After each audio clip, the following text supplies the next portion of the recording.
Brand disclaimer. The views and opinions expressed by individuals on this platform, the callers plus invited guests, are their own. The information you hear does not reflect the overall views of all parties associated with this brand. We encourage everyone to research all things heard live or via archive for edification purposes. Discretion is advised.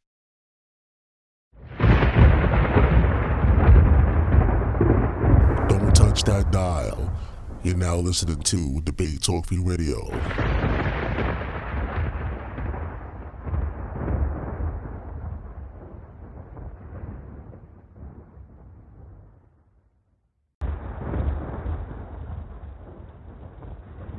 Yo, hey, what's up, everybody?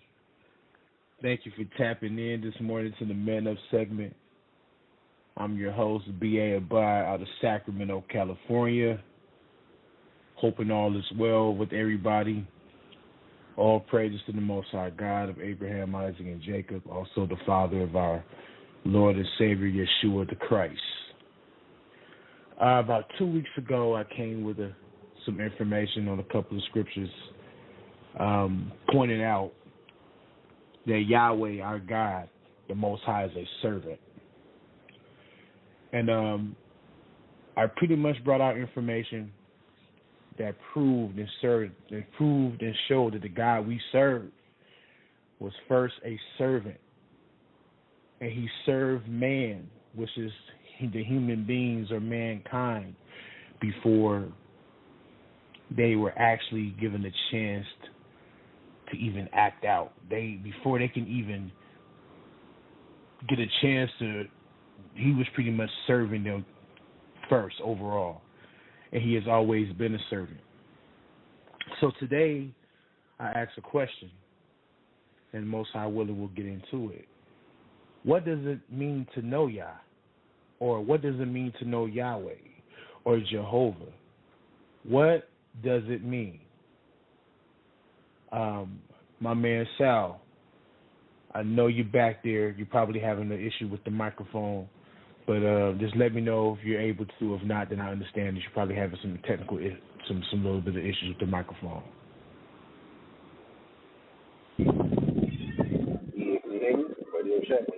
Yeah, I can hear you.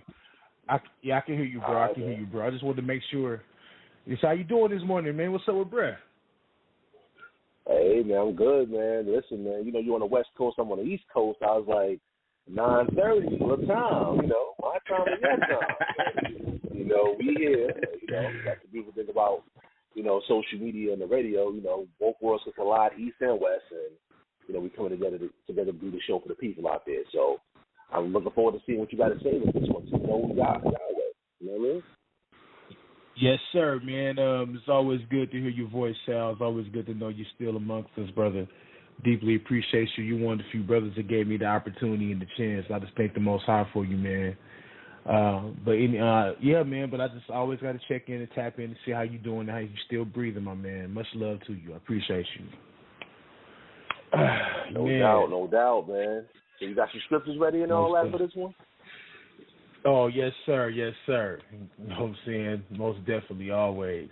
But yes, again, I'm your brother B.A. Abad, member of the Nazarene Messianic Party, the NMP, Nazarene Messianic Party, and this is a teaching most definitely to my elders and my teacher, Judy Emil, and the rest of the comrades.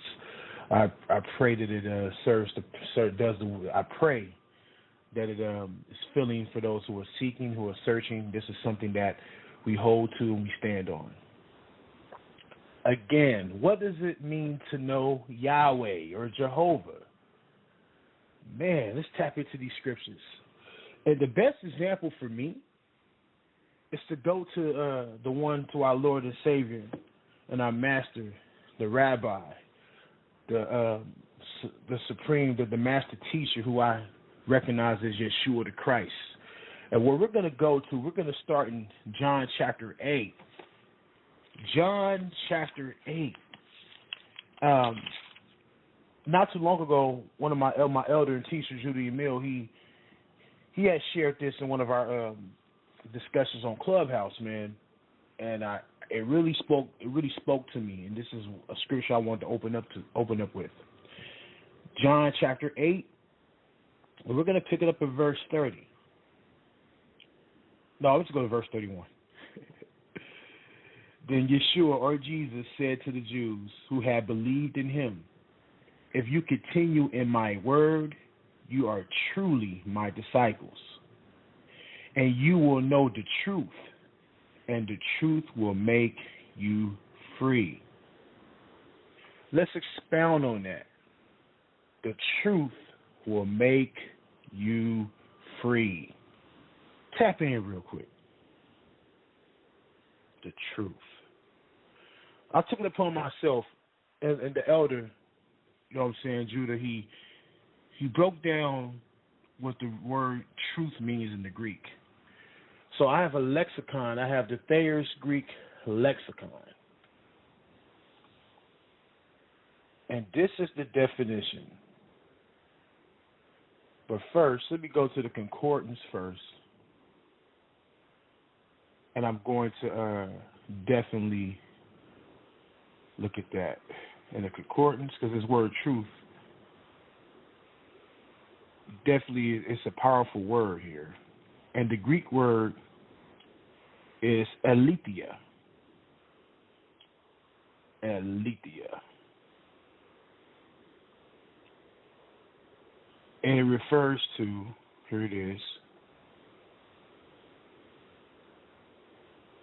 universally what is true in any matter under consideration, affecting our reality, of a truth and reality, in fact, certainty.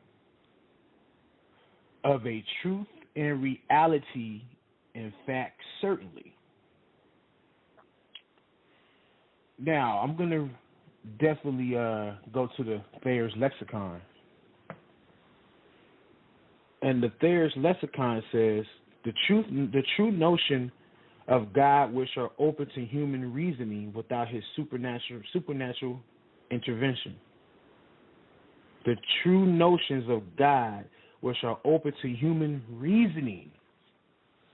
The truth will set you free. It will break the mental shackles. It's going to break something. Christ says, and I'm going to read it again, verse 31. Then Yeshua, or Jesus, said to the Jews who had believed in him, if you continue in my word, you are truly my disciples, and you will know the truth. So if you believe his word, you will know the truth, and the truth will set you free. Affecting the mindset, affecting the reality of man, humanity. When you are tapped into the Most High, and when you tap into his one and only true anointing, which is Yeshua the Christ, we see that it does something to your mind, the reasoning. You start to comprehend what it means. Again, let's go to Luke chapter 4. Luke chapter 4.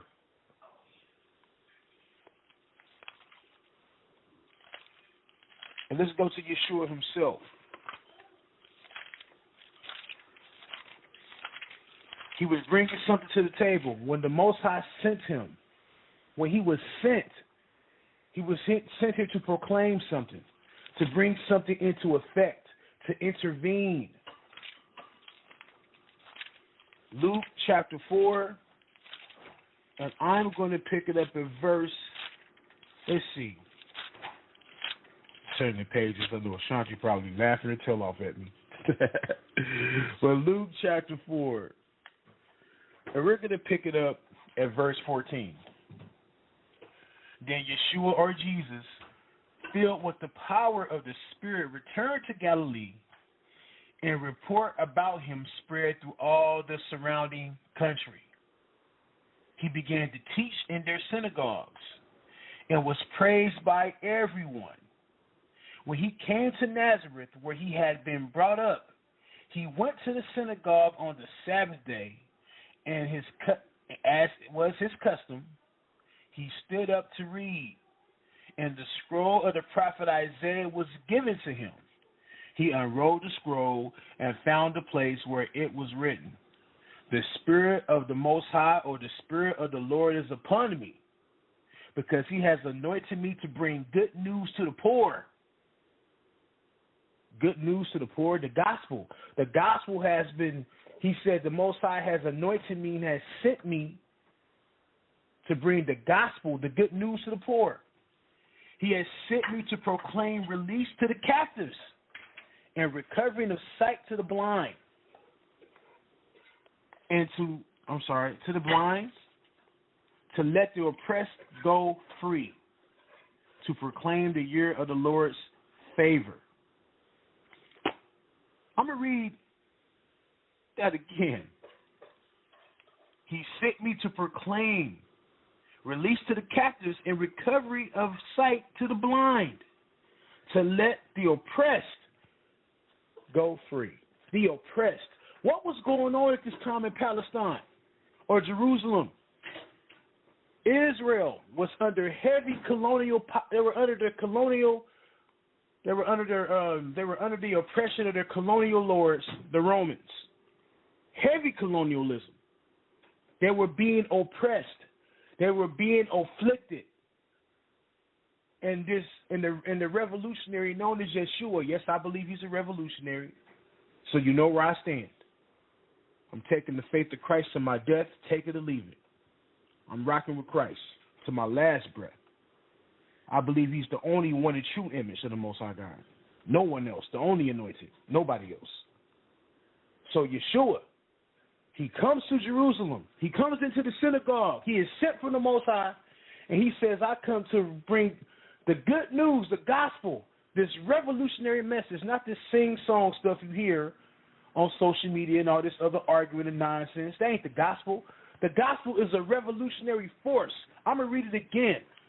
He said, the Spirit of the Lord is upon me because he has anointed me to bring good news to the poor. Who are the poor? Those who are the citizens of Palestine, Jerusalem, who are under heavy colonialism by the Roman Empire. The gospel is not no singer-song message. It's not a bunch of high and sighing and crying and hitting backflips. The gospel is revolution. That's what it is. Brought forth by the image of the Most High God, Yeshua the Christ, who was also a revolutionary himself, and the Father himself, who was a revolutionary force, who sent Yeshua. He said to let the oppressed go free. Who are the oppressed? The people. Israel. The people who lived in the land. Today, people are oppressed. The gospel is supposed to be the message of something that's coming, the good news. But to understand the gospel, you have to comprehend it. Like Christ said in John chapter 8, the truth, if you believe my words, the truth will set you free, affecting your mindset so you can comprehend, so you can have discernment. The word truth says affecting the reality, or coming into your reality. So when Christ is speaking, when he is teaching, when he is healing people, when he's bringing forth the message of the revolution called the gospel, you have to comprehend it and understand. It affects your mindset. And there's a word here. He said to give recovery of sight to the blind. Let's look up that word in the lexicon, in the Thayer's lexicon.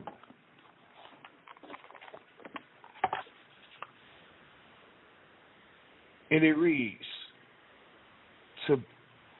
to blind, make blind. To blunt the mental discernment, darken the mind.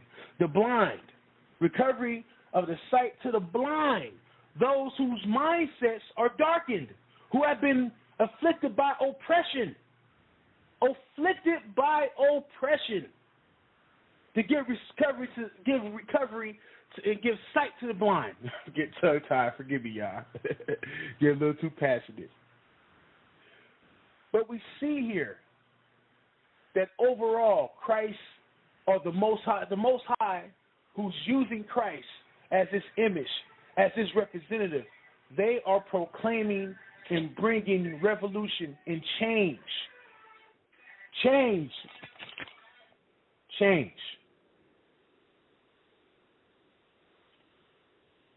Let's keep going. Let's go to John chapter 14. John chapter 14. And what's interesting here, no, I'm sorry, let's go to Luke chapter 7. Luke chapter 7. Then we'll go to John chapter 14. Luke chapter 7.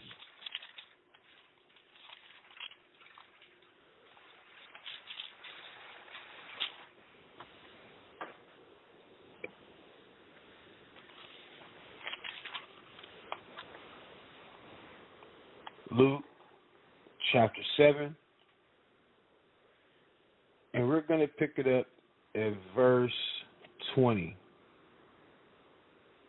When the men had come to him, they said, John the Baptist has sent us to ask you, are you the one who is to come, or we wait for another? Then Jesus or Yeshua said, and Jesus had just cured many people of diseases, plagues, and evil spirits, and had given sight to many who were blind. And he answered them, go and tell John what you have seen and heard. The blind receive their sight, the lame walk, the lepers are cleansed, the deaf hear, the dead are raised, the poor have the good news brought to them. Wait a minute. The good news, the gospel. The poor have the good news brought to them. The Most High is intervening through Christ. He's intervening, and he's also influencing the mindset of those who are being afflicted. The truth will set you free. Cause and effect into your reality. This is what we have here. Again, this is not some step and fetch it, sit back and dancing. No, this is real life. This is the Most High intervening, causing you to understand what it means to know him. What does it mean to know him? He intervenes, and he causes things to manifest. Freedom, justice, equity. But before we see these things physically, we have to understand as individuals, our mindset has to change. We have to be brand new. We have to be renewed, and we have to understand that those things of the past, that blindness, that darkness, that plague, those plagues of society have to be cast out in order for you to understand or comprehend who the Most High is in his image and what it, and then you tend to understand what it means to know Yahweh, to establish justice. Justice, equity, righteousness, not just inside your home, but within yourself and outside within the social and within our social world, outside publicly. But it starts within you. It starts within us as individuals. We have to allow ourselves to understand and comprehend what the Most High is bringing to the table. Let's go to Luke 17. Luke 20.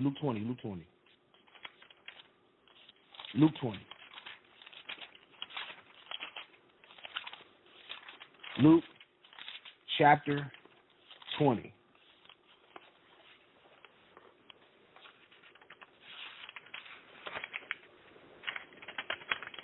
Luke chapter 20.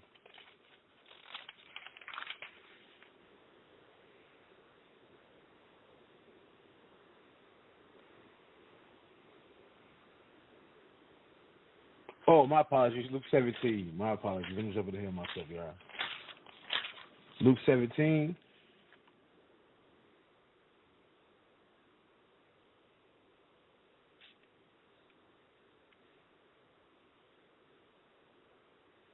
And I started at 19. Let me start at 20 or 19. Then he said to him, "Get up and go on your way. Your faith has made you well."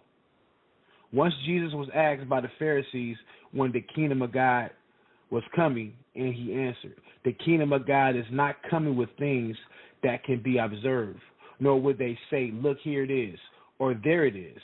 For in fact, the kingdom of God is among you." Other translations say it is within you. It is within you.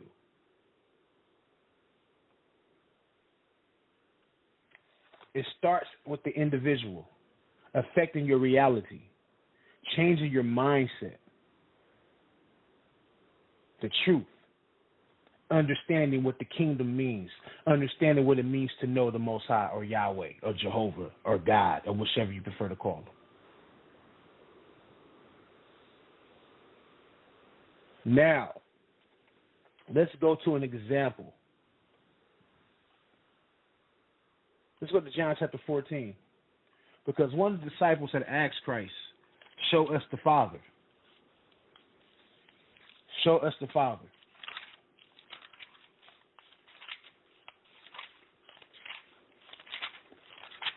And Yeshua himself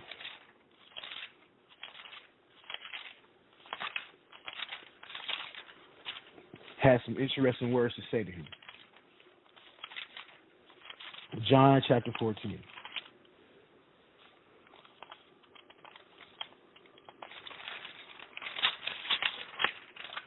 And we're going to pick it up.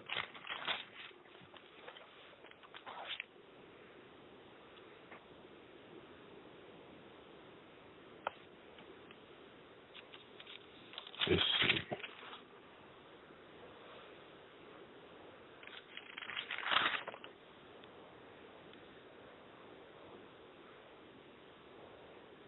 Let's pick up verse 7. No, verse 5. Thomas said to him, "Lord, we do not know where you are going. How can we know the way?" Jesus said to him, "I am the way, the truth. I am the way and the truth and the life. No one comes to the Father except through me. If you know me, you will know my Father also. From now on, you do know him and have seen him." Philip said to him, "Lord, show us the Father, and we will be satisfied." Jesus said to him, "Have I been with you all this time, Philip, and you still do not know me? Whoever has seen me has seen the Father. How can you say, 'Show us the Father'? Do you not believe that I am in the Father and the Father is in me? The words that I say to you, I do not speak on my own, but the Father who dwells in me who does the works. Who dwells in me does his works. His works." Philip is asking, "Show us the Father." What does that mean when he asks me? He wants the Most High to show up, show us the Father.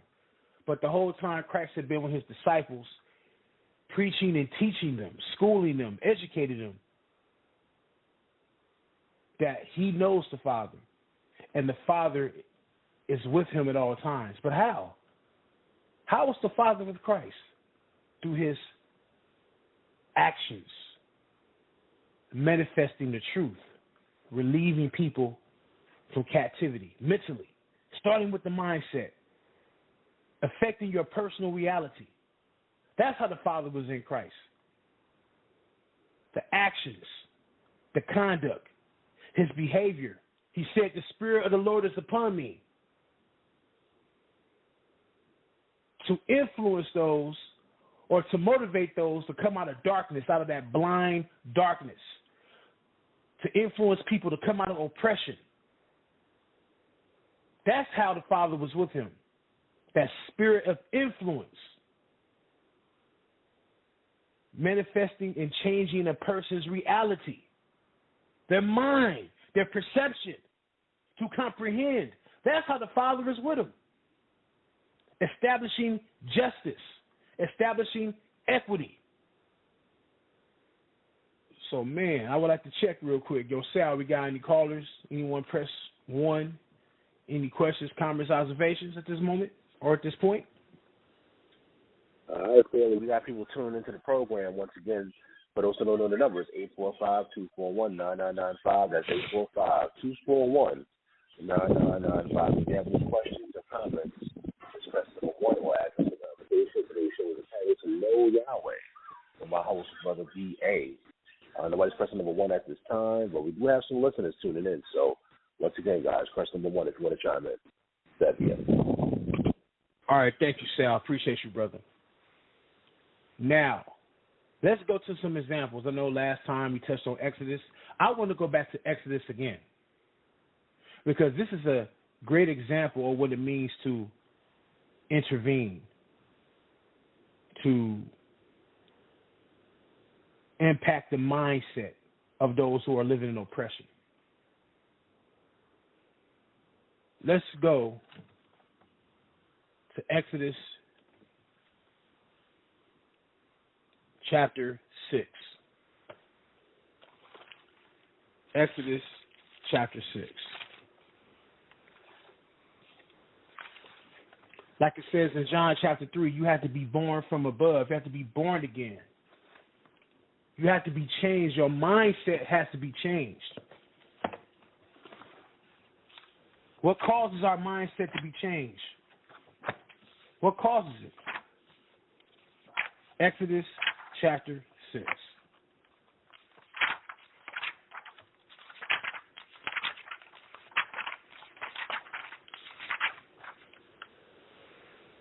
Oh, I'm going to look past it. Okay.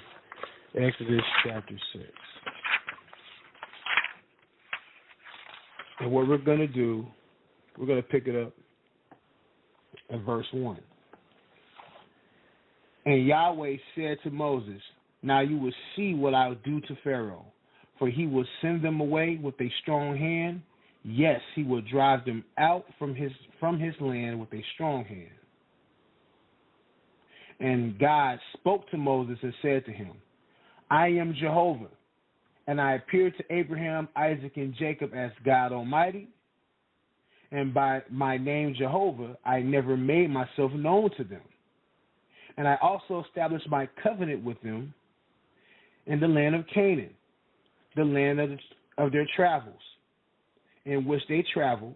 And I also heard the groanings of the sons of Israel, whom the Egyptians are enslaving. And I have remembered my covenant.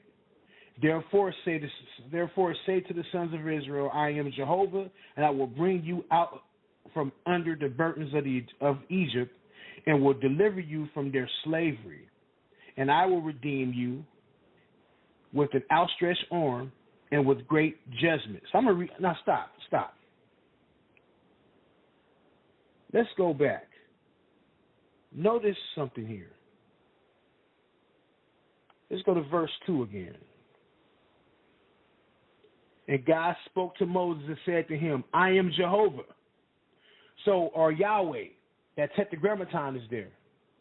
So what we see here is that when the Most High has revealed himself, he's revealing himself to Moses, and he's also going to reveal himself as Yahweh or Jehovah to the Israelites. But this name has meaning to it. The tetragrammaton, some people say Yahweh, Yahweh, or Yehovah, or whichever.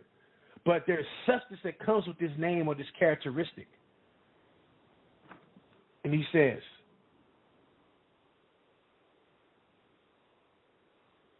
and by my name Jehovah, I never made myself known to them, which is talking about Abraham, Isaac, and Jacob.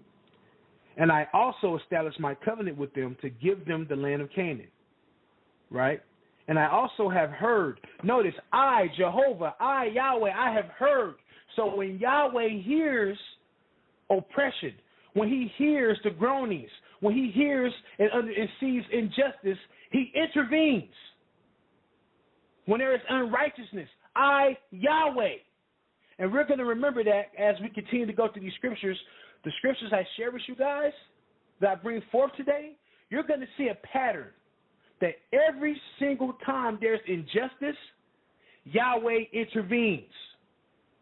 Now notice, Abraham, Isaac, and Jacob did not know the Most High by Jehovah or Yahweh or the Tetragrammaton. But we see the same thing happening even in Genesis. Let's go to Genesis chapter 4. Hold your marker in Exodus chapter 6. We're going to come back to that. Genesis chapter 4.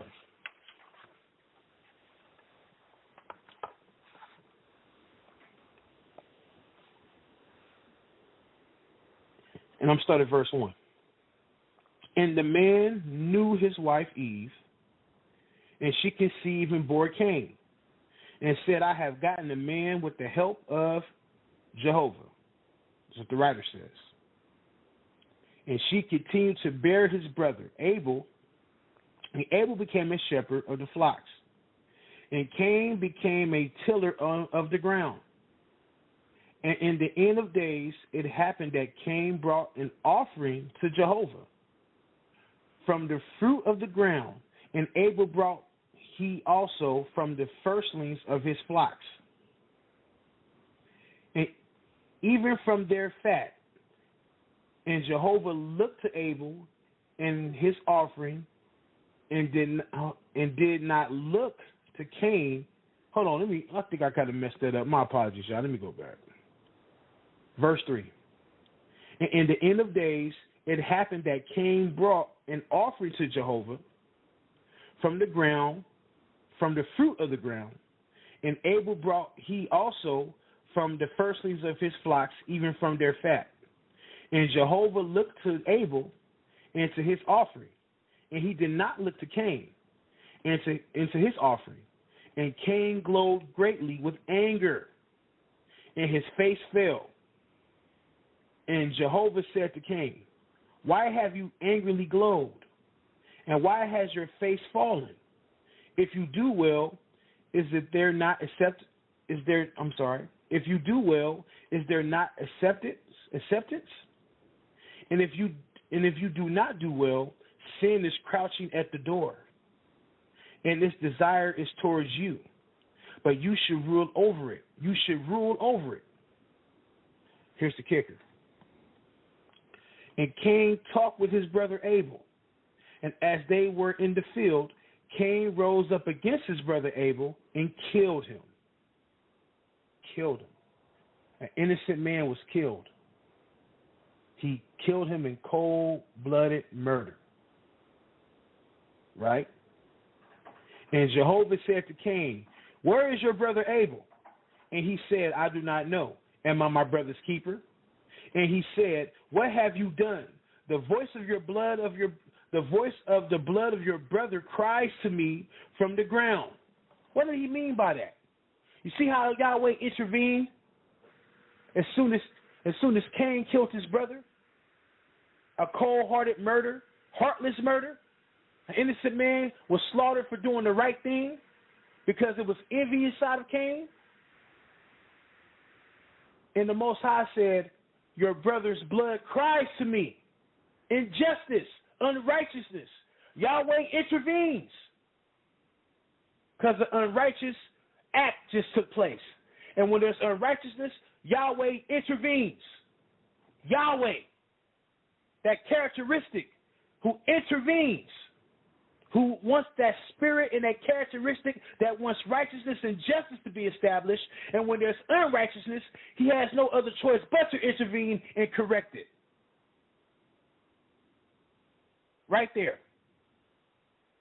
There's an example right there in Genesis. So we see Yahweh. Even though we know at this time he wasn't called Yahweh, but we see that this force, this power, this revolutionary deity, this power, this supreme intellect here demands and requires justice and righteousness. And what's so crazy, Cain said, am I my brother's keeper? Yes, you are your brother's keeper. The Most High is a servant. When he created man, he served man. And what's the duties of man? To carry out those same duties, to carry out those same actions that Yahweh or Yahweh or the Most High has carried out. He's a servant, you are a servant. So if humanity is supposed to serve one another, we are each other's responsibility. Not just inside the churches, not just inside the camps, but at home, the workplace, in our society, the social structure. Loving thy neighbor as you love thyself goes further than having a nice conversation with somebody. Hey, brother Shalom, how you doing? It goes further than that. It is your responsibility to look out for those who are in need. It is our responsibility as believers in the Most High God to establish justice, to correct unrighteousness, because our God corrects it. And he expects his believers to do the same, if we claim to come in his name and we claim to be created in his image. Let's go back to Exodus chapter 6. Exodus chapter 6. We see the Most High intervening. He said, and I'm going to go back to it. Verse 6. Therefore say to the sons of Israel, I am Jehovah, I am Yahweh, and I will bring you out from under the burdens of Egypt, and will deliver you from their slavery, their injustice, or their oppression. He said, and I will redeem you. I will redeem you. Yahweh, Jehovah, the Most High, he said, I will redeem you. No one else. Keep going. And I will redeem you with an outstretched arm and with great judgments. So you can continue to serve one another just like I'm serving you. While he's intervening in Egypt, he's serving Israel and those captives who were also in Egypt being oppressed. It just wasn't Israelites being oppressed. Verse 7. They came out of mixed multitude. Ain't that something? And I will take you for myself for a people, and I will be a God for you, and you shall know that I am Yahweh. Why would he say, because you will know that I am Yahweh? Because I redeemed you, because I established justice while you were going through that iron furnace called Egypt, that oppression, that ungodly unrighteousness. I'm going to read from a source, one of my favorite authors. His name is Jose Miranda.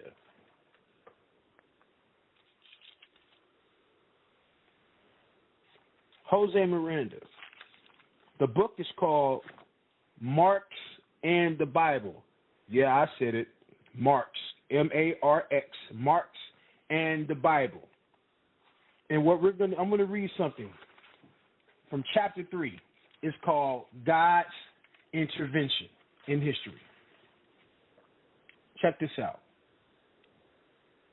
Since creation is a theme which is intelligible in ontological terms and reducible to categories of cause and effect, of entity and non-entity, of being and non-being, the West has centered the difference between the God of the Bible and the God of philosophy on the fact that the former is the creator and the latter is not.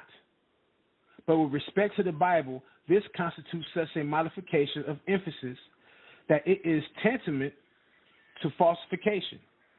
In the view of the Bible, Yahweh is the God who breaks into human history to liberate the oppressed. Yahweh. He intervenes to liberate the oppressed. Those who are being treated wrong, those who are being afflicted. He intervenes. But there's something that the author Jose Miranda says, and I'll go back.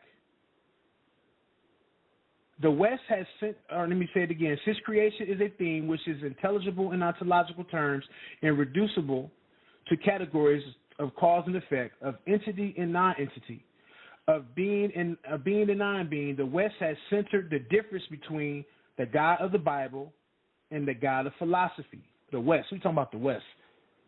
this Western hemisphere that we live in today, they have completely distorted and changed the image of Yahweh.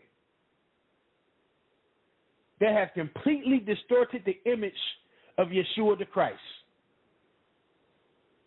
They have taken out the revolutionary side of Yahweh.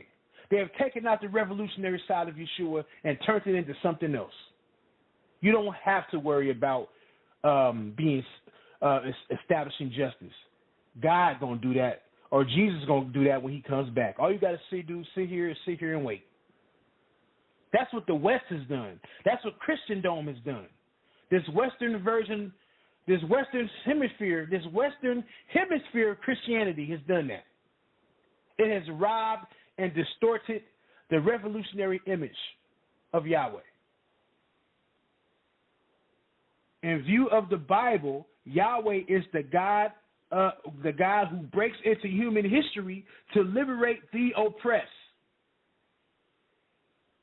To liberate the oppressed. Yahweh intervenes in human history and demands for justice. I'm going to read that one more time. Yahweh intervenes in human history in the demand for justice. But this demand becomes much stronger and more irresistible if He makes it as the creator of heaven and earth. For then the power of this God who intervenes to achieve justice is immense. As the creator, He makes it known that He created the heavens. He created all things. And when you read throughout the prophets, He talks about, I, the creator of heaven and earth, I, Yahweh, I have done these things, and I establish justice. Not only did I create these things, I created creation overall. I want justice. Justice is required. It is required.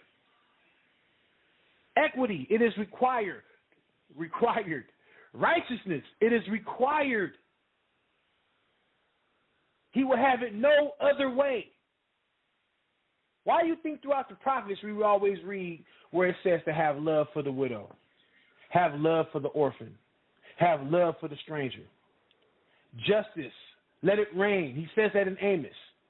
Let justice reign. Why does He keep reminding Israel to do that? Why?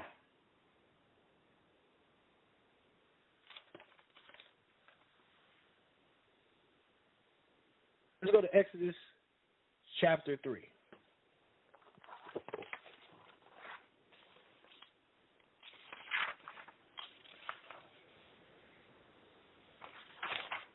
You know what?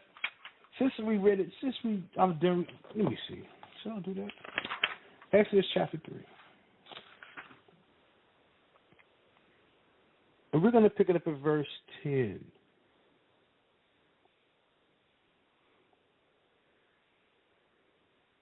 And it reads, this is the Most High talking to Moses. And now go, and I will send you to Pharaoh and bring my people, the sons of Israel, out of Egypt. And Moses said to God, who am I that I should go to Pharaoh and that I should bring out the sons of Israel from Egypt? And He said, I will be with you. And this shall be a sign for that I have sent you. When you bring out the people from Egypt, you shall serve God on this mountain. And Moses said to God, behold, I shall come to the sons of Israel and say to them, the God of your fathers has sent me to you. And they will say to me, what is His name? Or what is His character? What is His essence? And God said to Moses, I am that I am.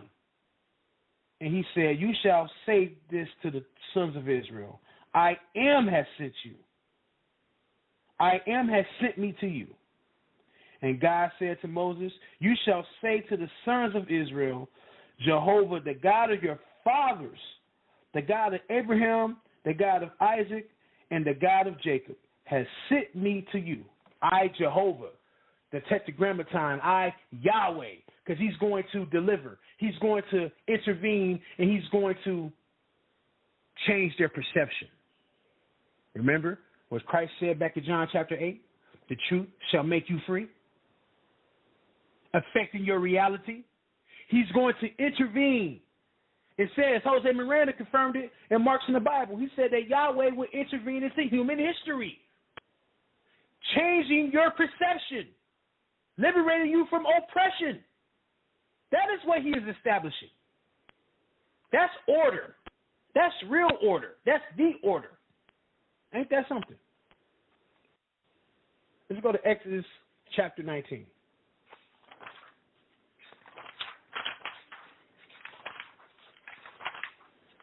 Exodus chapter 19, because there's something very special here. And I'm pretty sure we may have read it before. And some of us may not. We may have skipped over it, but I know I did. I can admit that. And let's go to verse 2. No. Verse 3. And Moses went up to God, and Jehovah called to him from the mountain, and saying, You shall say this to the house of Jacob, and tell it to the sons of Israel. You have seen what I did to Egypt. Hold on, stop. He said, you have seen. So these people ain't crazy. You have seen.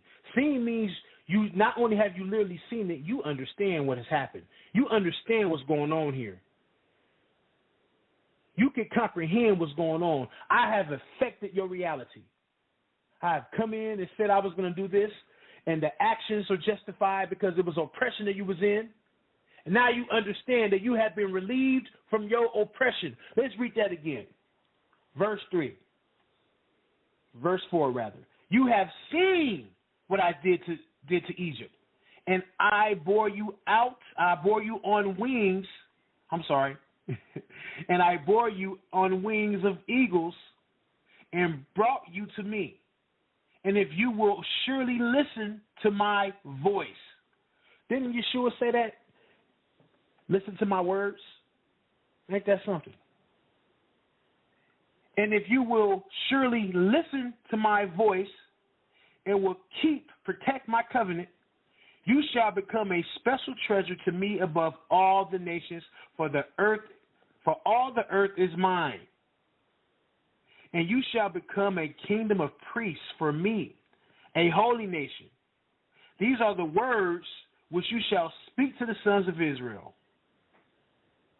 Verse 7. And Moses called the elders of the people, and he put all these words before them, which Jehovah commanded him. And all the people answered together and said, all which Jehovah has spoken, we will do. Why? Because they understood. It was in their mind. It was the Most High is now their reality. He affected their reality. He intervened and he changed their perception. They were no longer blind. They were no longer oppressed. They were no longer being treated unrighteously. He came into their I'm getting tongue-tied here. I'm sorry, y'all. I'm getting all mixed in. My apologies. Let me calm down. He has established justice and righteousness. Let's go to Exodus chapter 20. Let's go to the next chapter over. So these people ain't dumb. They understand who they're dealing with. They understand they have been liberated. They have been freed from oppression. Exodus chapter 20. I'm just going to read the first few verses. And God spoke all these words, saying, and notice how verse 2 kicks off. I am Jehovah your God. Jehovah, Yahweh, right? Who has brought you out from the land of Egypt, from the house of bondage. I, Yahweh, intervened and delivered you from slavery and oppression. You shall not have any other gods beside me. You should not make a graven image for yourself, or any likeness which is in the heavens above, or which is in the earth beneath, or which is in the waters underneath the earth. You should not bow to them, and you should not serve them. For I am Yahweh your God, a jealous God, visiting the iniquities of the fathers on the children on the third and fourth generation, to those that hate me, and doing kindness to thousands of those loving me and keeping my commandments. Notice how he establishes that. He said, I, Jehovah, or I, Yahweh, or I, YHWH. Some people like to pronounce that.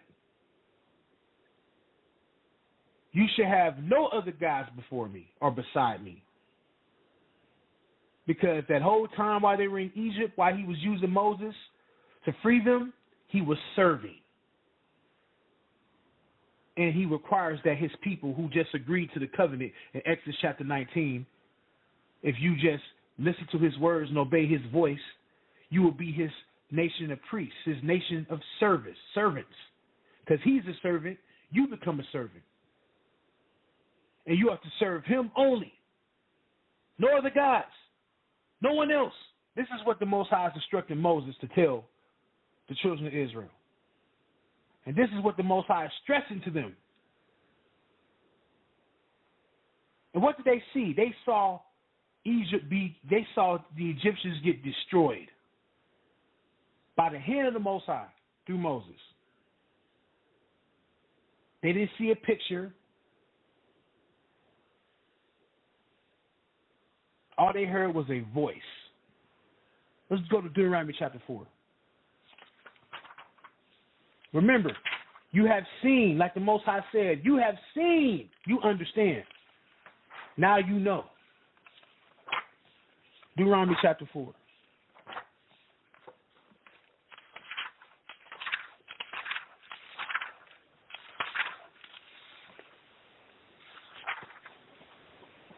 Deuteronomy chapter 4. Go pick up at verse 1. And now, Israel, listen. Listen to the statutes and to the judgments which I am teaching you to do, so that you may live and go in and possess the land which Jehovah, notice how Moses says, which Jehovah, the God of your fathers, is giving to you. You should not add to the word which I command you, nor take from it, to keep the commandments of Jehovah or Yahweh your God, which I command you. Verse 3, ain't this something? Your eyes have seen. Again, he's reminding them. You have seen. You understand. But what have they seen? Check this out. That which Jehovah has done to Baal Peor. For Jehovah your God has destroyed them from among you.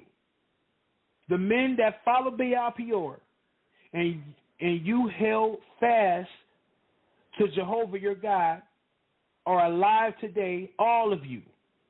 Behold, I have taught you statutes and ordinances, as Jehovah my God has commanded me, to do them in the midst of the land where you are going in to possess it.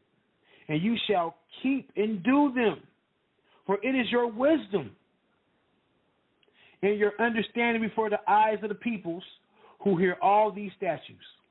And they shall say, this great nation is a people wise and understanding. For who is a great nation whose God is coming near to them, as Jehovah your God is, and all are calling on him. And who is a great nation whose statutes and judgments are as righteous as all this law which I set before you today. Verse 9 is the kicker.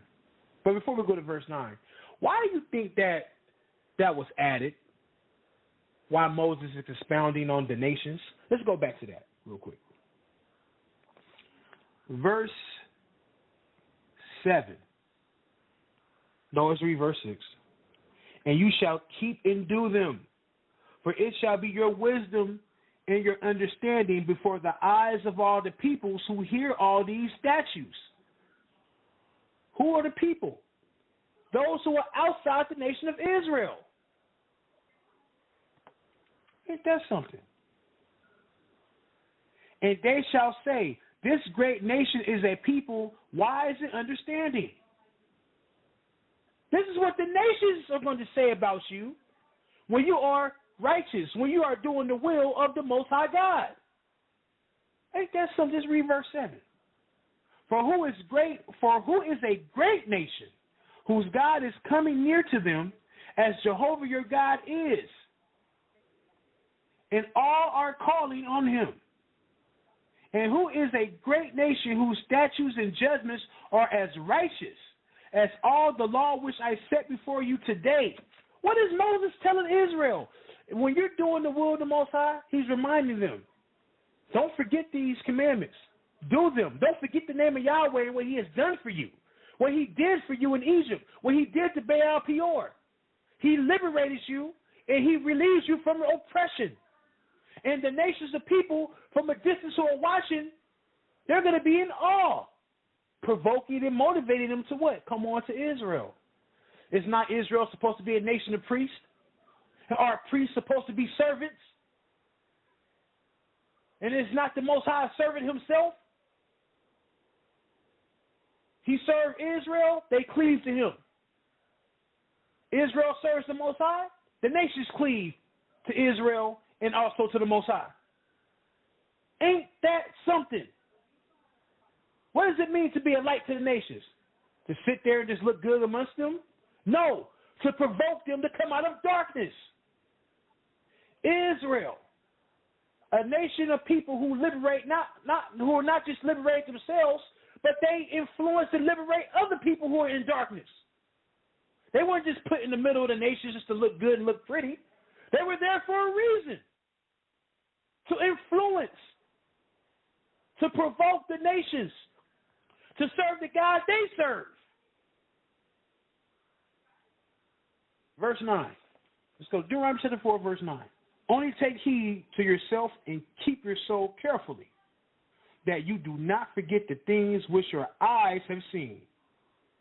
Notice what Moses keeps stressing to them. Your eyes, you saw it. You understand. You know.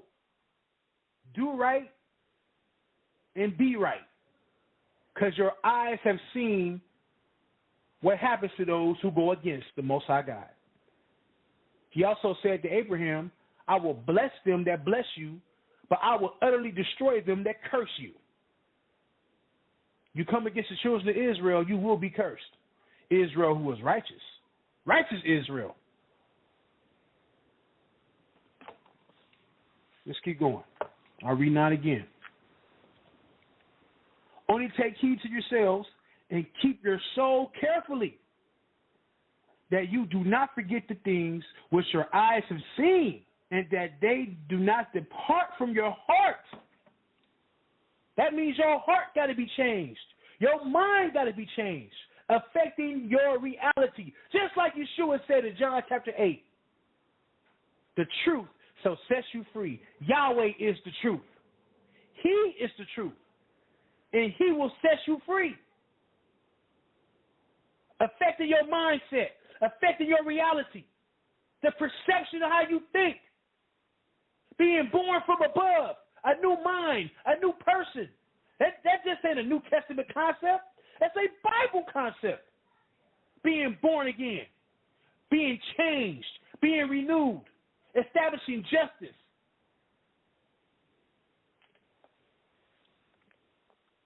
And you shall make them known to your sons and to your sons' sons. All these commandments, everything that you have witnessed, you are to go down and teach it from generation to generation, and so forth and so forth.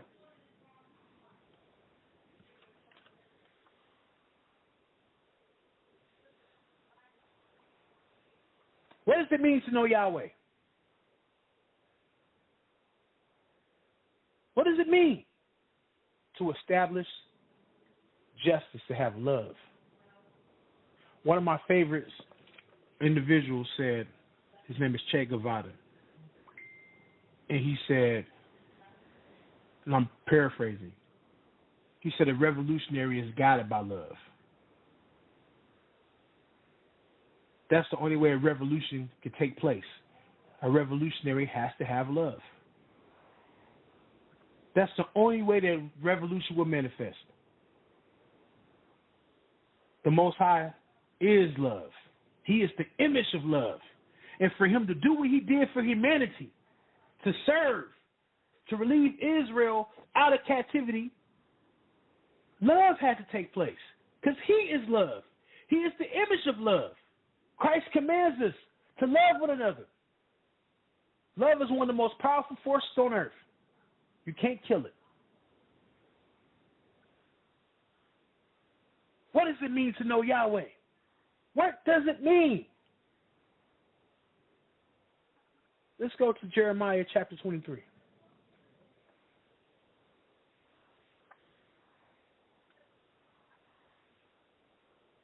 No, Jeremiah chapter 22, I'm sorry. Jeremiah chapter 22.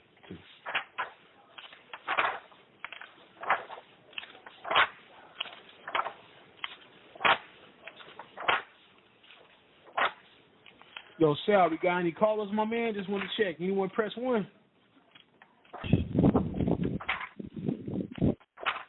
Yeah, B.A., you feel good right now. No, nobody pressing 1 at this time. I'll let you know definitely. For sure. Somebody pressing 1. I got you. All right, for sure. Number 845-241-9995. Jeremiah chapter 22.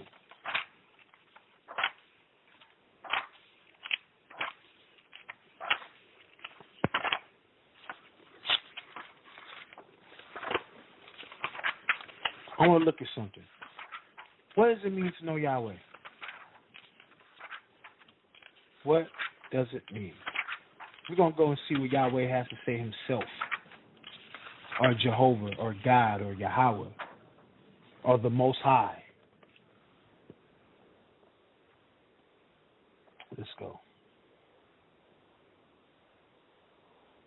Jeremiah chapter 22. And we're going to pick it up. We're going to skip around for a little bit. Verse 1. So says Jehovah, go down to the house of the king of Judah and speak this word. And say, hear the word of Jehovah, the word of Jehovah, the word of Yahweh. O king of Judah, who sits on the throne of David, you and your servants and your people, who enter by these gates, so says Jehovah. Do justice and righteousness. Do justice and righteousness. And deliver the one who robbed from the oppressor's hand. Do justice and righteousness and deliver the one robbed from the oppressor's hand. And do not oppress the alien. Do not oppress the stranger. This is what it means to know Yahweh.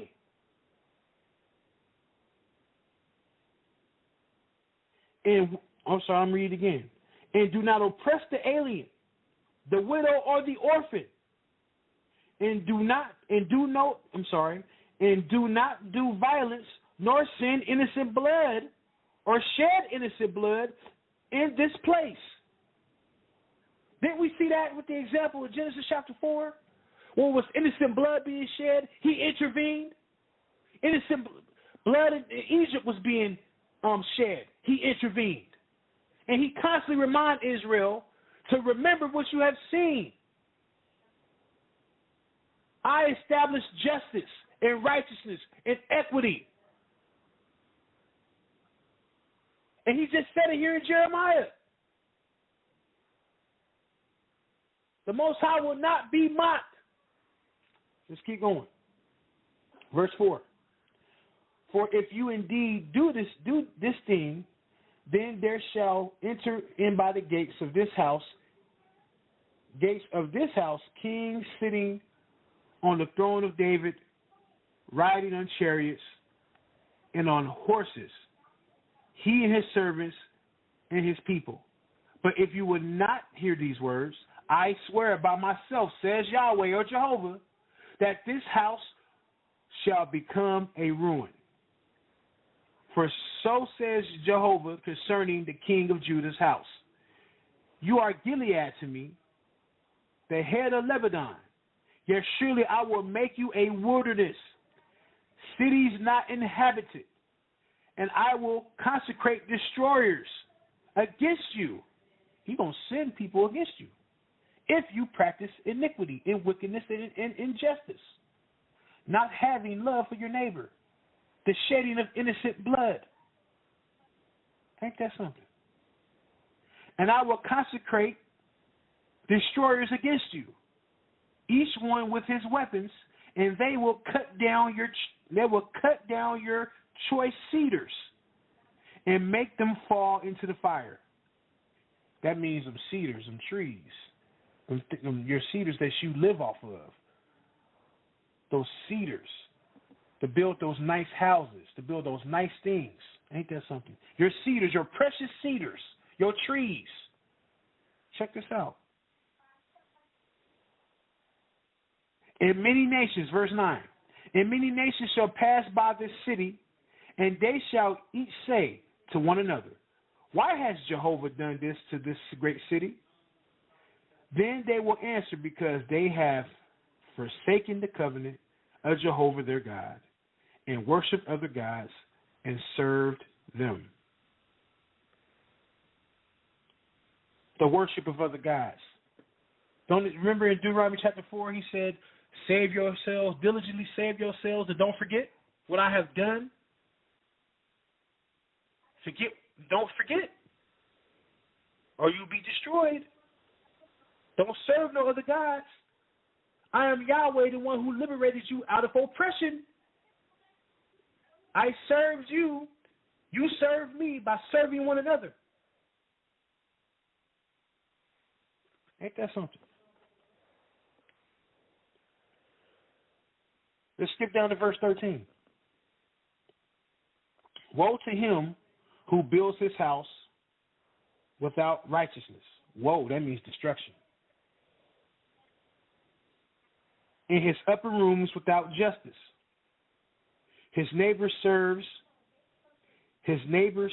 without pay, and he does not give him his work.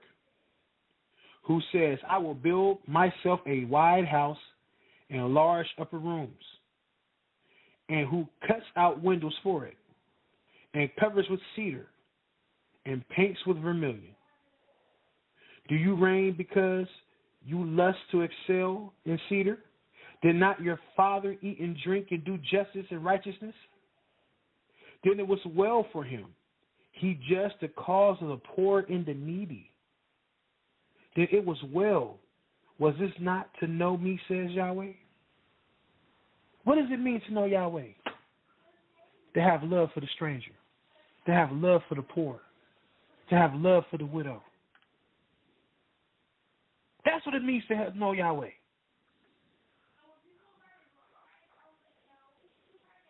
To establish justice, to liberate those out of darkness, to liberate those out of oppression, and to bring them into the light. Israel supposed to be a light to the nations, not just to themselves. A nation of revolutionaries sent to liberate others out of darkness, creating more revolutionaries by the will of the Most High, who has allowed it to happen. That is the purpose of Israel, to do the Father's bidding, not their bidding by whining and crying over skin color and DNA and all that crap. No. If you're Israel, just do the functions. Just do what you're told. That's for all of us.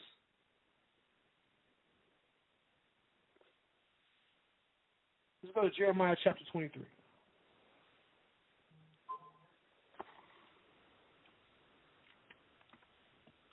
Jeremiah chapter 23.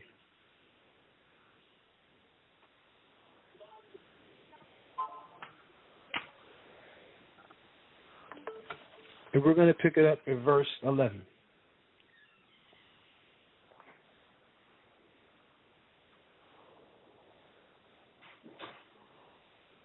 No, I'll go to verse 13.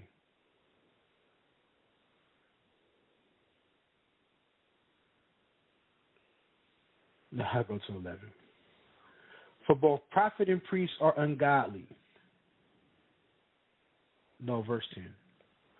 For the land is full of adulterers.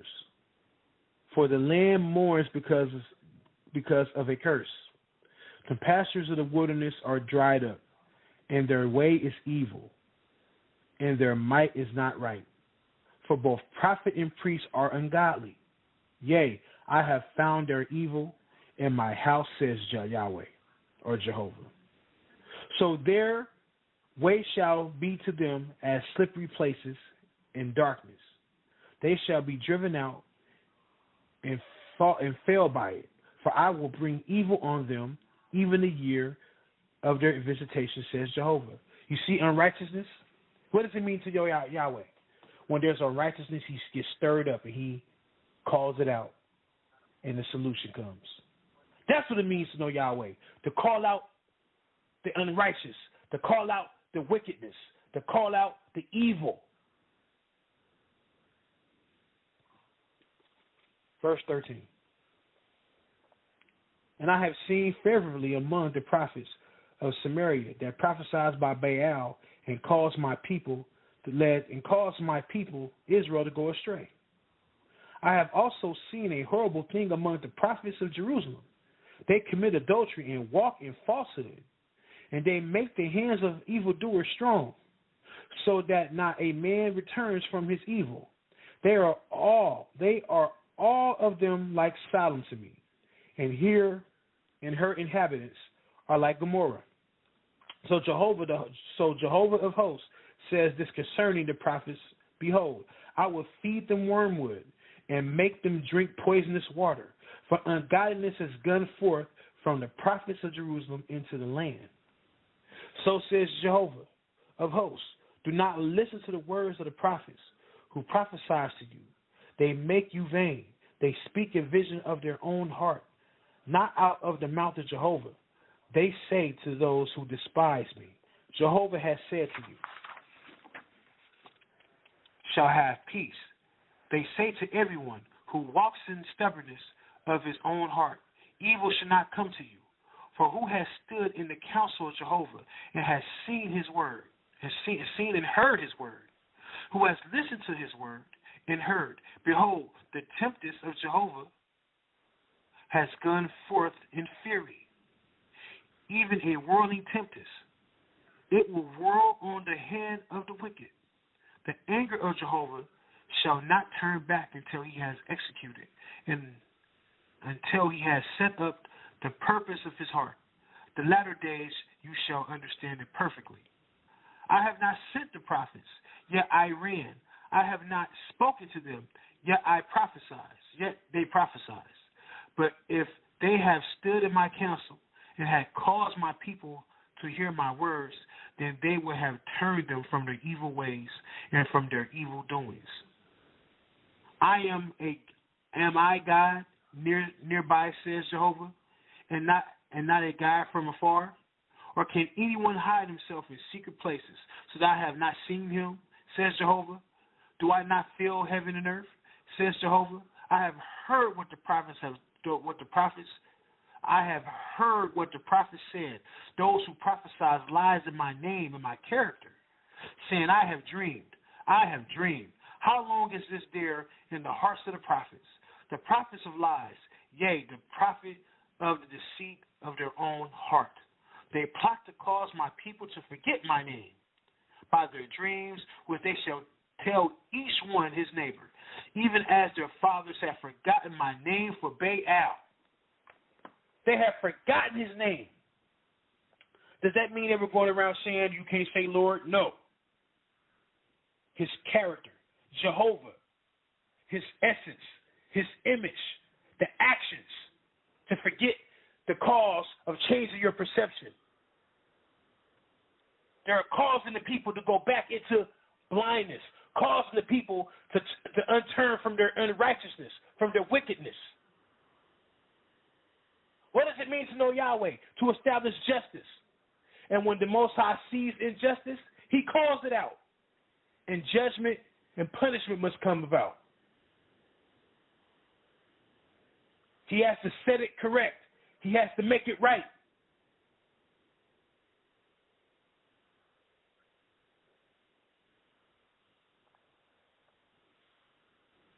Cause causing people to forget his name, his character, for Baal. He's the God that liberated Israel from captivity, causing the people to forget that he represents liberation, freedom. That's why he said here in Jeremiah chapter 23, causing the people to forget my name, my presence, my essence, my character, the actions. He kept reminding Israel, you have seen, I liberated you.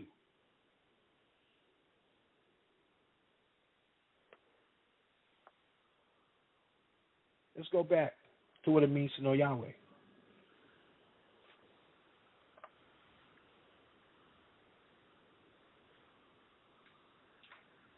Let's go to Matthew chapter 5.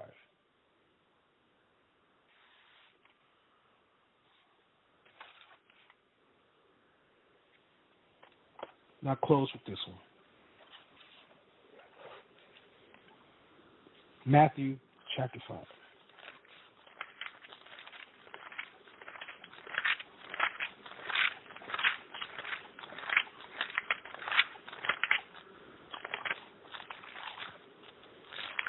I know in the old Baptist church we used to call these the Beatitudes. But as I've gotten older and I've gotten a chance to do a little bit of reading and research in my short time of life, I now look at these totally different.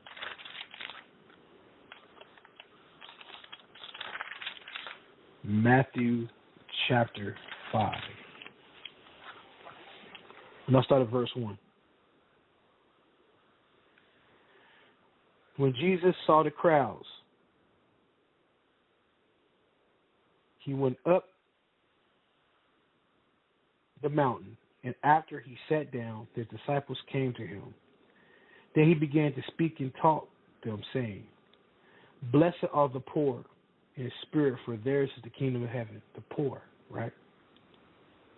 Blessed are those who mourn, for they shall be comforted. Blessed are the poor. Blessed are those who mourn, for they shall be comforted. Ain't that something? Keep going. When you mourn, the Most High hears you. Blessed. Verse 5. Blessed are the meek, for they shall inherit the earth. The meek, blessed are the poor. After you mourn, then you allow the Most High to impose his will upon you. That's what it means to be meek. You have no other choice but to turn to him. And he imposes his will upon you. You allow him to do that. Verse 6. Blessed are those who hunger and thirst for righteousness, for they will be filled. Now that you're doing the Most High's will, you have allowed himself to impose his will upon you. You now hunger for righteousness. Thirst for righteousness. You hunger. You require it. You require what he requires. Justice, righteousness, equity, loving thy neighbors, you love thyself, looking out for your brother in the streets. And I ain't just talking about your black brothers either. I'm talking about all brothers and sisters created under the sun. Verse 7. Blessed are the merciful, for they will receive mercy. Once you allow the Most High to impose his will upon you, and you require righteousness, you thirst for it, then you start to show mercy for those who need it, for those who are in darkness, who are also hurting. Because when the other people mourn, they look at you. They see the light in you because you have allowed the Most High to impose his will upon you. Is this not what Christ represents? Christ was meek. He had a light on him, and people saw it. They came to him. And he was merciful. He had mercy. He didn't turn no one away. Blessed are the pure in heart, for they will see God. How will they see God? How? They will understand. They will see and understand his ways. It's not about looking at some figure in the picture. It's about comprehending. It's about your mindset. It's about recognizing the actions affecting and causing the change in your reality. Blessed are the peacemakers, for they will be called children of God. Blessed are those who are persecuted for righteousness' sake, for theirs is the kingdom of heaven. Because when you're righteous, and when you are calling out the wicked, and when you have allowed the Most High to oppose His will upon you, which means to be meek, you will be persecuted. You will be hated. People will not like you. But He says, for the kingdom of heaven is yours. That's what He said. Verse 11. Blessed are you when people revile and persecute you and utter all kinds of evil against you falsely on my account. Blessed. People going to drag your name to the dirt for standing on righteousness. You're going to go with what's unpopular by the man. You're not going to go with the broad gates. You're going to go with the narrow gates. Christ said Himself, the narrow gates will lead to salvation, but the broad gates will lead to destruction. Everything that's most popular, what looks good and what smells good. Promoting all this other stuff that ain't got nothing to do with the Most High. All this madness I see online. All this craziness I keep hearing. This blackness that keeps getting promoted. People are taking blackness and making that the primary. They're putting that over the Most High. People don't even care. People, let me say this. I have no issue with a lot of brothers and sisters coming into the ways of the Most High. But why are you coming? Why are you coming to serve the Most High God? Why are you so proud to call yourself Israel? Why? It should never be based on how you look, carnally or physically.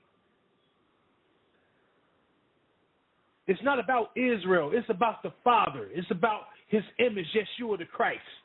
That's what it's about. It's about doing the will of the Most High. That's what it means to be Israel.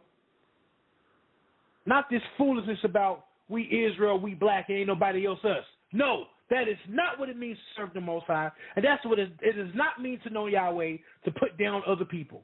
It does not mean, to know the Most High does not mean to curse other people and to make yourself relevant. That is not what it means to know Yahweh. That is not what it means to know Christ.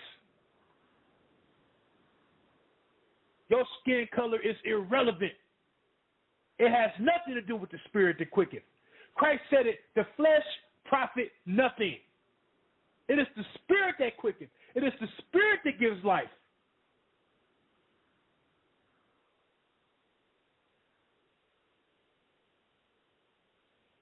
Becoming a believer in the Most High God should never be based on your skin color. That's blindness. That's darkness. Christ comes to free you from that. The Most High comes to free you from that madness.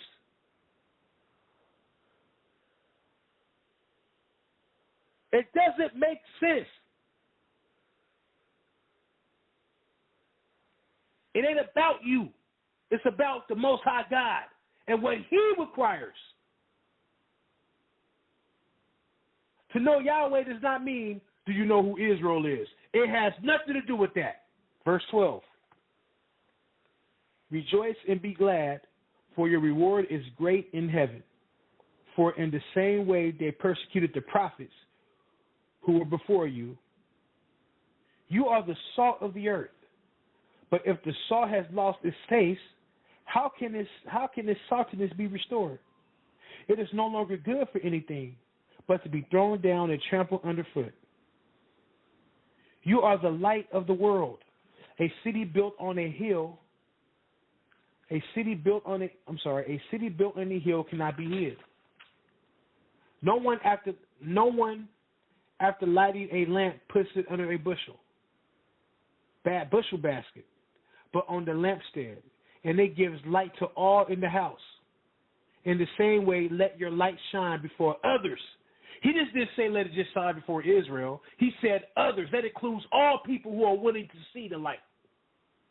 Check this out. In the same way, let your light shine before others so they may see your good works and give glory to your Father in heaven. Not give glory to you, but give glory to the Most High. That's what it means to be Israel. To give glory to the Most High is to bring people to Him. It was never about you to begin with. He said, I will redeem you, Israel. He's the reason why Israel is this. He's the reason. It ain't because of Israel by themselves. He named Jacob Israel. You didn't give yourself that name.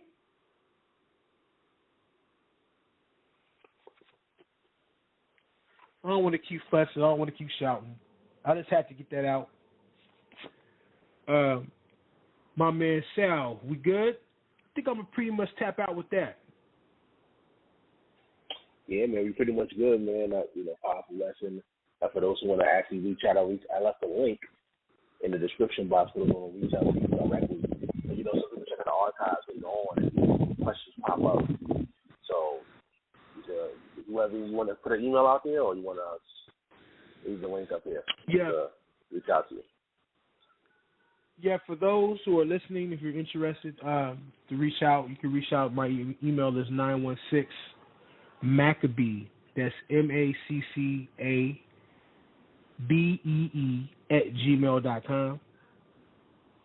For those who are willing to, I'm only about building the kingdom. As a member of the Nazarene Messianic Party, you can always reach out to them. I'm a member of that organization. You can reach out to the elders, Judy, Emil, Biz, Claiborne, the rest of the brothers, and the rest of the comrades and brothers and sisters. This is a message that we are bringing out to show that Yahweh is a servant, to show what it means to know Yahweh. It's to establish His love, truth, and justice and equity. And I pray and I'm thankful that the Most High has allowed me to come on Debate Talk for you and to share this information. I'm glad I was giving my brothers, my elders, permission to speak in their name and on this lesson. If anyone would like to press 1 and chime in and build and have a conversation, I'm open. Anyone would like to press 1? The time is now. Yeah, man. What you gotta say, man, was a good lesson. The more you do it, the more better you becoming, bro. I think I gotta do more of these. Gotta do some more of these, man. What do you feel about doing some more of these classes? I'm gonna do some more, man. Most High willing, I'm gonna bring on my brother Talmud. He's an artist within the community, within the Israelite community. Brother Talmud. I got to get back with him. He wants to come on. He wants to most definitely share some things. So I will be coming on more consistently. Most High willing, I will come on next Sunday. Most High willing. If not, then it'll be the week after, guaranteed. I try to do every 2 weeks, or sometimes if I can, I'll try to do every week if I'm given that time, if it's permitted, or if it's available. Go ahead. What you say, Sal? Nah, yeah, it was just, the mute button was acting up a little bit. Good. Oh, okay. Nah, you know what I'm saying? So, most high willing, in 2 weeks, we'll have the brother Talmud come on. He most definitely wants to bring on some things and bring some things out. He's a good brother. He's a strong brother, and I appreciate the brother, and I love him to death. That's my man. But, yeah, I guess nobody wanted to press 1 and dialogue and engage. So, with that, I love y'all with the love of the Most High. Hold on, before we go, man, I know you got some musical projects out there for those who don't know. What do you know about that music, man? Yeah, Most High willing, I'm working on a project. It's called Booth Presence. And one thing I've noticed when it comes to music, and me, I'm pretty much just me and my producer. That's it. So right now, when you're on your own and when you don't have that many people that's in your circle who are willing to, I don't have that many people in my circle. I don't really rock with too many people. I'm a loner. So I have a few brothers and sisters who I love dearly. They know who they are. Ain't got to say their names. But when it comes to this stuff I do online with the Debate Talk for You, and as an individual and as my music, a lot of that is done on my own. So that's why at times things may take a little longer than expected. But I work hard with the music. But yes, booth presence will be coming out. Most high willing, I'm looking around maybe March or April. The reason being, I would like to get it sooner, but the reason why it's going to be around March or April because I'm doing everything on my own. Studio time, paying for mixing and mastering, paying for beats, promotion. I'm doing all that on my own. Recently, I just, my brother Nashawn from the Nazarene Messianic Party, he has decided to give me some help. So most high willing, me and that brother, we can get together and really, really push more music with the conscious revolutionary feel. And hopefully, and then again, most high willing, we can get the elders of the Nazarene Messianic Party to put their stamp of approval, because I most definitely would like to do music and record music in their name as well. But like I said, most high willing. But yes, the booth presence, it will be coming out, I want to say around March, April, most high willing. But I do have another single coming out within another week from now. I was supposed to release it 2 weeks ago, but I had to push that back. And next week, I will be releasing another single. And and that's just pretty much how the music is coming along right now. Single dad, working, and doing everything else on my own. But that's pretty much what's going on with me. Yeah, man. Hey, listen, man, I gotta let people know, man. I'm not just saying this to be cool, but yo, the brother got some great music, man.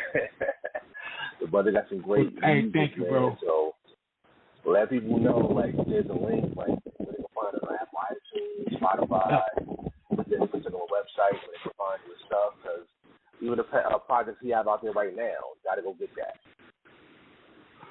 For those who are interested in the music, you can find me, Apostle B.A. Abad, on Spotify, Apple, and various other platforms, digital platforms, iTunes, there's various ones. I think Pandora as well. You can also go to my other YouTube channel, Apostle B.A. Abad, or B.A. The Worker. I have videos to the single No Days Off, Everything I See. Again, Apostle B.A. Abide on the YouTube channel, Apostle B.A. Abide. There's also a YouTube channel to where all my songs are on there on YouTube, which Spotify sets up for me. And on top of that, I have a channel for videos, Apostle B.A. Abide. You can just look it up, and it should pop up in your search engine, and it should be there for those who are interested in music. And, one thing about music, you know what I'm saying, the music as of late, it has been picking up. I've gotten a lot of shout outs and love from a lot of people. But what's really has been shocking to me is that other people of other ethnicities, like there's people who don't even speak English very well, who has been listening to the music. So like I said, my music is for all people who are willing to embrace it. I remember a person had asked me, probably about maybe over a year ago. This person said, "Oh, you make music for Israel?" I said, "No, I make music for the Most High." And do you know that person got sad? This is an Israelite person. This is an Israelite who got sad at the fact that I said, "No, I make music for the Most High and for those who are willing to hear it." I haven't heard from that person since. So my music is not just catered towards one group of people. My music is catered for reality, for those who live in reality, for all humanity. If you're Israel, you appreciate it. Much love to you. I appreciate it. If you're not Israel, I love you and I appreciate you even more. Whoever it is. You know what I'm saying? But the message is to do the will of the Most High, to get out there and to open up the minds, to bring people out of darkness, to change the reality of those who are living in oppression. The music is for those who are going through some type of affliction. That's the music is there to do the purpose and the will of the Most High God. That's who I do my music for. I don't do music for Israel. I do music for the Most High. If you are truly Israel, we should be celebrating when a brother comes out and says that he does music for the Most High, because that's Israel's everyday being, the Most High God Yahweh. It should be nothing else. And see, that's how messed up the community is. You see that? You told that brother, you know, you make music for all righteous folk, and he was turned off by that. Isn't that crazy? Yeah, turned off. Crazy. Turned off. It is. Never heard from that brother again. It's unfortunate. I'm sorry, brother. Go ahead. No, I said you never heard from that brother again after that. That was crazy. No. This is a sister. This is a sister I was having a conversation with. Oh, that's it. Oh, man, that's even worse right there. Just build. That's even worse right there. Just building. I mean, just having a conversation, just having a brotherly sister conversation. And asked to hear some of the music, and so I was gonna send her links, so she could tap into it because she's seen some stuff on Facebook, you know. And so I want to share it with her. She asked, I shared it, and she asked me a question, and I said I do music for the Most High, and she just kind of got quiet, and that was it. Hey, it is what it is. May the Most High bless her. I hope that he gave her. I pray that he deals with her, and I pray that he opens her mind up. So, yeah. Now, you know, some people would take that and I don't know how close this person was to you, but if it was somebody that was close to you, some people would take that and really be not even do music anymore. But I'm glad that you push them forward. You know, still on the mission. And even those links, man, when you get a chance, I can leave it there for the people on YouTube and on social media, so they can go directly to your pages and check it out. But we're looking forward to the new music, man. But any last words before you want to sign off, brother? I most definitely would like to say, man, thank you again, Sal. Love you and I appreciate you. Hopefully, man, we can get. I know the goal for me was to make sure that on my end, when it comes to debate talk for you, that to keep my word and to keep my commitment, and to make sure that I bring out content for those who want to hear. I'm not here for those who already know. I'm here for those who want to see. So the wise and the prudent, it is what it is. I have nothing to say to you. My words don't mean nothing. But for those who are hungry, for those who are searching, for those who are seeking, and again, we also, as a member of the Nazarene Messianic Party, who are always looking for brothers and sisters to come amongst us and join and to build. And when we mean brothers and sisters, we're talking about all people who are willing to hear this message, who are willing to hear this revolutionary word. All people. And I just thank the Most High that I have the support and the backup from my elders. And again, Sal, thank you, brother. Much love to Brother Blacktastic. I know he's going to go on and put on some fire today. I can't wait for that one. And much love to Sister Ashanti. Much love to all my comrades, all my sisters and brothers.